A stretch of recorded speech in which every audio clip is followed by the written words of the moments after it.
First ever factory outlet Mukunda Jewelers. Christmas and New Year offers flat 10% off on VA.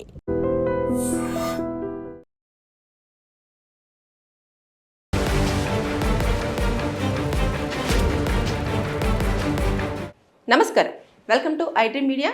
నేను మీ సంగీత. YouTuber Anvesh పైన కేసులు తెలుగు రాష్ట్రాలలో ఎక్కడ చూసినా కూడా మా మనోభావాలను దెబ్బతీశాడు, అంతేకాకుండా మహిళల గౌరవాన్ని కించపేర్చేలాగా మాట్లాడాడు అని చెప్పేసి అనే వాదనలు ఎక్కువగా వినిపించేసి కేసులు అనేవి ఫైల్ అవుతూ వస్తున్నాయి.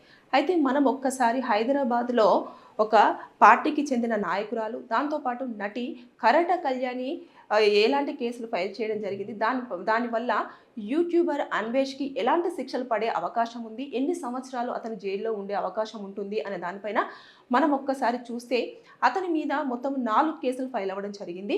అవి బిఎన్ఎస్ అంటే భారతీయ న్యాయ సంహిత 2023 ప్రకారంగా 352. అది వచ్చేసి ఏం సూచిస్తుంది అని అంటే, ఏదైతే శాంతి భద్రతను పాడు చేసేలాగా, అంటే ఒకరిని రెచ్చగొట్టే విధంగా కానివ్వండి, ప్రేరేపితం చేసే విధంగా కానివ్వండి, అంటే పీస్ఫుల్గా ఉన్న ప్రదేశాన్ని అంతా కూడా రెచ్చగొట్టేలాగా మాట్లాడినట్లయితే ఈ కేసు అనేది వర్తిస్తుంది. దీంట్లో వచ్చేసి 3 years వరకు జైలు శిక్ష ఉంటుంది, దాంతోపాటు ఫైన్ విధించే అవకాశాలు కూడా ఉన్నాయి. ఇక బిఎన్ఎస్ 79 ప్రకారంగా చూసుకుంటే, మహిళలను అగౌరవంగా మాట్లాడాడు కదా, అంటే ఇష్టానుసారంగా ఇండియాకు వస్తే అమ్మాయిలు రేపు గురి అవ్వడం జరుగుతుంది, అదేవిధంగా అమ్మాయిలను సేఫ్గా ఉండరు అని చెప్పేసి అన్నట్టుగా కొంచెం మహిళల యొక్క తీరుపైన కూడా మాట్లాడము, వారి యొక్క క్యారెక్టర్ను బేస్ చేసుకొని మాట్లాడము అనేది జరిగింది. కాబట్టి ఈ సెక్షన్ అనేది వర్తిస్తుంది. అయితే మొదటిసారిగా కనుక మాట్లాడినట్లయితే 1 year నుంచి 3 సంవత్సరాల వరకు జైలు శిక్ష ఉంటుంది, దాంతోపాటు ఫైన్ విధించే అవకాశాలు ఉన్నాయి. అదే మళ్ళీ రిపీటెడ్గా చేశాడు అనుకోండి, 3 సంవత్సరాల నుంచి 5 సంవత్సరాల వరకు జైలు శిక్ష విధించేతో పాటు ఫైన్ కూడా విధించే అవకాశాలు ఉన్నాయి. ఇక బిఎన్ఎస్ 299 ప్రకారంగా ఏదైతే ఒక మతపరమైన ఒక మనోభావాలను, అదేవిధంగా వారి యొక్క సంప్రదాయాన్ని, వారికి సంబంధించిన దేవుళ్ళను ప్రస్తావిస్తూ మాట్లాడము, ఒక మతానికి సంబంధించి ఉద్దేశపూర్వకంగా కొన్ని మాటలు మాట్లాడడం వల్ల అవి కొంతమంది మనోభావాలను దెబ్బతీయడం కానివ్వండి, అదేవిధంగా వారి యొక్క మతానికి సంబంధించినట్టు ఆ శాంతి భద్రతలను ఇబ్బంది కలిగించేలాగా కానివ్వండి, లేదు అనుకుంటే గలీజ్గా మాట్లాడడం కానివ్వండి, ఇలాంటివి చేసినప్పుడు ఈ సెక్షన్స్ అనేవి అట్రాక్ట్ అవుతుంది. దీంట్లో వచ్చేసి ఒక 3 years వరకు జైలు శిక్ష ఉంటుంది, దాంతోపాటు ఫైన్ విధించే అవకాశాలు కూడా ఉన్నాయి. ఇకపోతే ఐటీ యాక్ట్ 2000 ప్రకారంగా కూడా సెక్షన్ 67 కూడా ఇందులో అట్రాక్ట్ అవ్వడం జరిగింది. ఎందుకంటే కంటెంట్ చాలా బోల్డ్గా చేయడం జరిగింది, చాలా బ్యాడ్ కంటెంట్ అంతా కూడా దాంట్లో పెట్టడం జరిగింది సోషల్ మీడియాలో. కాబట్టి దాన్ని కూడా కన్సిడర్ చేస్తూ మొత్తం ఈ 4 సెక్షన్స్ కింద కూడా కేసు ఫైల్ చేయడం జరిగింది. ఓవరాల్గా చూసుకుంటే అతను హైయెస్ట్గా ఒక 7 years వరకు కూడా జైలు శిక్ష అనుభవించే అవకాశం ఉంది, దాంతోపాటు ఫైన్ కూడా వర్తించే అవకాశాలు ఉన్నాయి. అయితే ఇప్పుడు చూసుకుంటే అక్కడ కొన్ని వార్తలు వినిపిస్తున్నాయి, అంటే వేరే కంట్రీలో కూడా అతన్ని అరెస్ట్ చేసినట్టు కానివ్వండి, అదేవిధంగా సబ్స్క్రైబర్స్ తగ్గిపోతున్నారు, లేదంటే ఫాలోవర్స్ తగ్గిపోతున్నారు, ఇలాంటి వాదనలు వినిపిస్తున్నాయి కదా. అవన్నీ పక్కన పెట్టేస్తే ఫస్ట్ ఆఫ్ ఆల్ అతను ఇండియాకి వస్తేనే, అంటే చాలా వరకు ఒత్తిడి, అంటే ఇక్కడున్న పోలీసుల మీద కానివ్వండి, ఇక్కడున్న ఏదైతే గవర్నమెంట్ తరపు నుంచి కానివ్వండి, ఒక ఇండియాకు సంబంధించి ఇక్కడ అమ్మాయిలు చాలా సేఫ్గా అంటే ఇతర కంట్రీస్ నుంచి వచ్చిన వాళ్ళు ఉన్నప్పటికీ కూడా వేరే కంట్రీస్లో ఉంటూ ఇండియాస్కి సంబంధించిన పర్సన్ అలా మన యొక్క కంట్రీ గురించి మాట్లాడడం అనేది నిజంగా మన దౌర్భాగ్యం. కాబట్టి ఎలాగైనా సరే అతన్ని ఇండియాకి రప్పించి మీరు అరెస్ట్ చేయాలి అని చెప్పేసి ఇటు ఏదైతే ఒక మతానికి సంబంధించిన సంఘాలు అయితే ఏంటి, అదేవిధంగా మహిళలు అయితే ఏంటి, మహిళా సంఘాలు కానివ్వండి, ఇలాంటి వాళ్ళు ప్రతి ఒక్కరు కూడా అతని విషయంలో చాలా వరకు ఆగ్రహాన్ని వ్యక్తం చేస్తూ అతన్ని ఇండియా రప్పించాలి అని చెప్పేసి చాలా గొడవలు కూడా జరుగుతూ వస్తూ ఉన్నాయి. ఏదేమైనా సరే కానీ 2 తెలుగు రాష్ట్రాలలో కూడా వారికి అతని వల్ల ఇబ్బంది పడ్డ వాళ్ళు కానివ్వండి, లేదంటే అతని వల్ల మనోభావాలు దెబ్బతిన్న వాళ్ళు కానివ్వండి, లేదు అనుకుంటే శాంతి భద్రతలను ఇలా రెచ్చగొట్టే విధంగా మాట్లాడి కొంతమంది హర్ట్ అయిన వాళ్ళు ఉన్నా కానివ్వండి, ఎవరైతే కొంచెం రియాక్ట్ అవుతున్నారో వారందరూ కూడా వెళ్ళేసి పోలీస్ స్టేషన్లో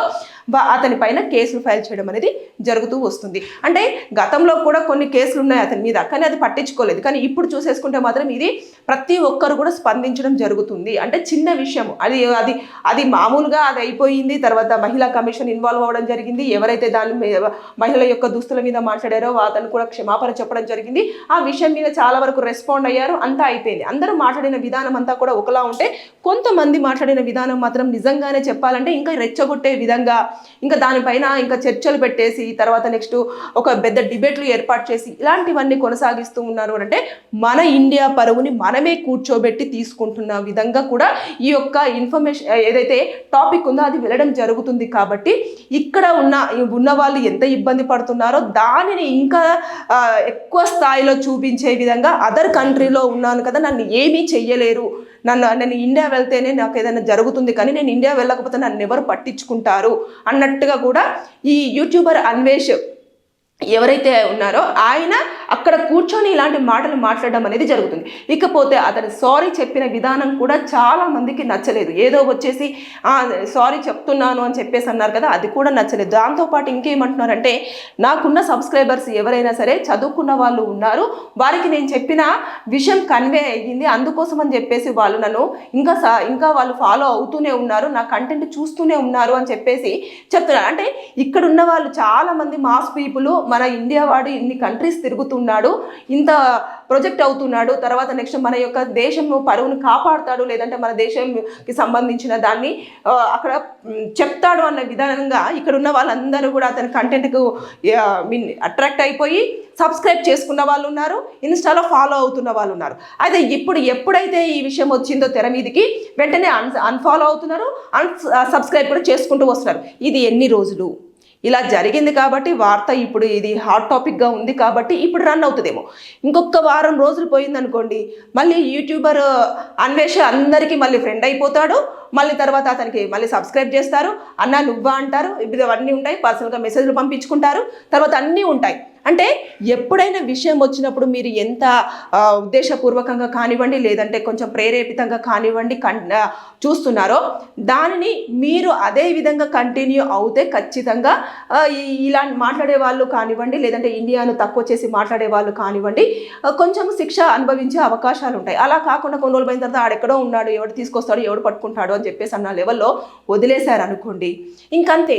ఇప్పుడు చాలా స్ట్రాంగ్గా కొంతమంది దీని మీద ఫైట్ చేస్తున్నారు. ఎలాగైనా సరే ఇండియా రప్పించండి, ఎలాగైనా సరే రప్పించి ఖచ్చితంగా మీరు అరెస్ట్ చేసి మన యొక్క పరువును కాపాడండి అని చెప్పేసి కొంతమంది గలమెత్తుతుంటే, కొంతమంది మాత్రం ఏముందిలే ఇంకా అయిపోయింది, 2 రోజులు అయితే ఈ న్యూస్ అంతా కూడా చల్లబడిపోతుంది, మళ్ళీ వేరే ఒక టాపిక్ వచ్చేస్తుంది, దాన్ని మళ్ళీ ఒక 2-4 రోజులు మాట్లాడతారు, తర్వాత నెక్స్ట్ మళ్ళీ మర్చిపోతారు. ఇదే జనాలకున్న అలవాటు. అంటే మర్చిపోవడం అనేది కామన్గా ఉంటుంది కాబట్టి ప్రతి ఒక్కరు దీని మీద దృష్టి పెట్టడం అనేది ఇంకా 2 రోజులు పోతే తగ్గిపోతుంది అన్న ఉద్దేశంతో ఉన్నారు.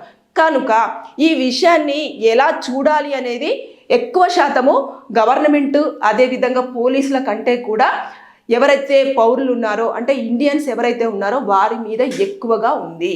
అంటే ఏదో బాధపడ్డారు, 2 రోజులు గట్టిగా బాధపడ్డారు, అరే సీతాదేవిని ద్రౌపది గారిని అన్నారు అని చెప్పేసి చాలా వరకు బాధపడి దీని మీద డిబేట్స్ పెట్టారు. అదేవిధంగా మీడియా ఛానల్స్ కూడా చాలా గట్టిగా ప్రమోట్ చేయడం జరిగింది. అతను చూపించిన కంటెంట్ కూడా చాలా బోల్డ్గా కంటెంట్గా ఉండడము, ఆయన మాట్లాడిన మాటలు కూడా ఆ పదజాలం కూడా చాలా వల్గారిటీ ఉంది అని చెప్పేసి అందరూ చాలా వరకు బాధపడ్డారు. అంతేకాకుండా అమ్మాయిల విషయంలో కూడా చాలా లూజ్ టంగ్ చేశారు అని చెప్పేసి ప్రతి ఒక్కరు కూడా ఆవేదన వ్యక్తం చేశారు. కానీ తర్వాత ఆ 2 రోజులు ఎంత స్ట్రాంగ్గా ఉందో దాని తర్వాత నెక్స్ట్ కూల్ అయిపోయింది. అంటే ఏ విషయమైనా సరే ఫస్ట్ ఒక పీక్లో ఉంటుంది, తర్వాత నెక్స్ట్ రోజులు గడుస్తున్న కొద్దీ దాన్ని కూల్ అయిపోతుంది. ఇప్పుడు కూడా ఈ సెక్షన్స్ అనేవి అట్రాక్ట్ అయ్యాయి. ఎప్పుడైతే అతను ఇండియాకు వస్తాడో అప్పుడు ఖచ్చితంగా ఈ సెక్షన్స్ అతను రాగానే ఇన్ఫర్మేషన్ పోలీసులకు వస్తుంది, తీసుకొస్తారు, కూర్చోబెడతారు, మాట్లాడతారు, అసలు ఏం జరిగింది అని చెప్పేసి పూర్తి స్థాయిలో తెలుసుకుంటారు. అంత పబ్లిక్లో కంటెంట్ ఉంది కాబట్టి దాన్ని చూస్తారు, చూసిన తర్వాత కోర్టులో ప్రొడ్యూస్ చేస్తారు, తర్వాత నెక్స్ట్ పనిష్మెంట్ ఉంటుందా ఉండదా. అంటే ఇందులో మనం చూసేసుకుంటే ఏదైతే ఉందో BNS 299 అనేది నాన్ వేలబుల్ కిందకి రావడం జరుగుతుంది. ఎందుకంటే ఒక మతానికి సంబంధించి మనోభావాలను దెబ్బతీసే విధంగా చాలా బోల్డ్గా మాట్లాడే అసభ్యకరమైన పదజాలం కూడా యూజ్ చేస్తూ అంటే వారి యొక్క మతం పరంగా ఒక దేవతలను కొలుచుకున్న వారి మనోభావాలు దెబ్బతీసేటట్టు గట్టిగా అందులో పదాలు వాడారు. కాబట్టి ఇది నాన్ బెయిలబుల్ కింద కూడా ఈ సెక్షన్ అనేది వర్తిస్తుంది. కాబట్టి ఆ ఒక్క కేసు మినహాయిస్తే మిగతా దాంట్లో కూడా బెయిలబుల్గానే ఉంటుంది, అతను బెయిల్ తీసుకొని బయటికి రావచ్చు. అయితే ఈ లెక్కను చూసేసుకుంటే ఎప్పుడైనా సరే ఏ విషయమైనా సరే కొంతమంది కేసులు పెడుతున్నారు, వదిలేస్తున్నారు అంటే మన దేవతల మీద కానివ్వండి, లేదు అనుకుంటే మన సంప్రదాయానికి పరంగా కానివ్వండి, ఇండియన్ కల్చర్ మీద కానివ్వండి మాట్లాడినప్పుడు అది ఒక ఉవ్వెత్తున ఎగురుతుంది. తర్వాత నెక్స్ట్ మళ్ళీ దాని అంతా కూడా కూల్ అవుతుంది. కాబట్టి ఈ విషయం మీద పోలీసులు ఎంతవరకు ప్రయత్నం చేయాలో అంతవరకు ఖచ్చితంగా ప్రయత్నం చేస్తారు. అంటే వాళ్ళ వరకు కేసులు ఫైల్ చేయడం వరకు వాళ్ళ చేతుల్లో ఉంది. మనిషి ఒకవేళ ఇక్కడ ఇండియాలో ఉండుంటే అతన్ని ఖచ్చితంగా వారు అదుపులోకి తీసుకునేవారు. తర్వాత ఇన్వెస్టిగేషన్ కానివ్వండి, తర్వాత ఇంట్రాగేషన్ కానివ్వండి, కోర్టులో సబ్మిషన్ కానివ్వండి, ఇవన్నీ ఉండేవి. కానీ అతను ఇప్పుడు మన ఇండియాలోనే లేడు, అదర్ కంట్రీలో ఉన్నాడు. కాబట్టి అక్కడ ఉన్న కల్చర్ వేరే ఉంటుంది, అక్కడ మనకు ఉన్న ఏదైతే ఉంటుందో ఎంబసీ కానివ్వండి, ఇవన్నీ కూడా చాలా వరకు లెంతీ ప్రాసెస్. ఈ ప్రాసెస్ అంతా చేయాలంటే ఖర్చు మనం భరించాలి. కాబట్టి ఎప్పుడు వస్తారో అతన్ని అప్పటికే అదుపులోకి తీసుకునే అవకాశం ఉంటుంది. ఇంకా రండి అని అంటే అతను రావచ్చు, రాకపోవచ్చు. అతని బలవంతంగా మాత్రం ఇండియాకి రప్పించే అవకాశం మన దగ్గర లేదు. ఎవరి ఇష్టానికి వాళ్ళు ఎక్కడైనా ఎన్ని రోజులైనా ఉండడానికి ఉంటుంది. అంతేకాకుండా అతను వేరే కంట్రీస్లలో కూడా సిటిజన్షిప్ తీసుకున్నారు అని చెప్పేసి అన్న వార్తలు కూడా రావడం జరుగుతుంది. కాబట్టి దాని మీద కూడా డిపెండ్ అయి ఉంటుంది.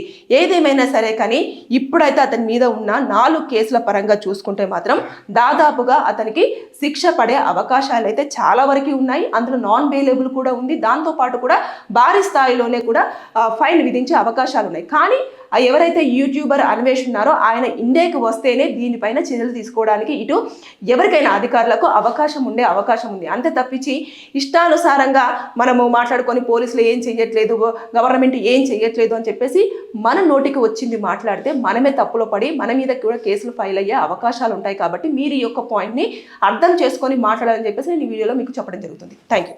And for more videos, Please subscribe to iDream. Please subscribe to iDream. Please subscribe iDream. And please subscribe to iDream.